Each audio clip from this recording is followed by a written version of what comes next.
হযরত মুহাম্মদ সাল্লাল্লাহু আলাইহি সাল্লাম বলেছেন যে আপনি কি ছেড়ে যাবে আপনি কষ্ট পাবেন না, তাকেও একদিন কেউ না কেউ ছেড়ে যাবে। ঠিক আছে আপা, কিন্তু হাদিস নাম্বারটা বলে গেলে খুশি হতাম।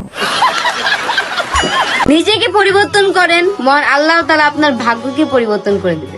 আচ্ছা, পরিবর্তনটা টিকটকে করব নাকি হোয়াটসঅ্যাপে করব? আপনারা তো টিকটকের মৌলানা হয়ে গেছেন।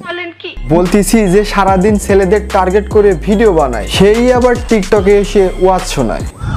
এটা হাস্যকর, হাস্যকর, এই দেশের জনগণের জন্য হাস্যকর। ফ্যামিলি না মানলে বাসা থেকে তুলে নিয়ে আসবে, এমন একটা বয়ফ্রেন্ড কই পাওয়া যাবে? গুলিস্তানে পাওয়া যাবে। মাজারের কাছে যান, দেখবেন ডেন্ডি খাইতেছে। চিনো আমারে? হ্যাঁ চিনি তো, নতুন করে চিনতে হইব নাকি? তোমাদের জাতির ভাবি লাগে আমি, তোমাদের ভাইকে মেনশন দিয়ে যাও। আপনি কি জনি ভাইয়ের গার্লফ্রেন্ড? ভাবছিলাম তোমাকে নিয়ে ঘর বাঁধার স্বপ্ন দেখবো, তো তারপরে কি দেখলেন? পরে দেখলাম তুমি দেখি অন্য মেয়ের সাথে কট খেয়ে বসে আছো।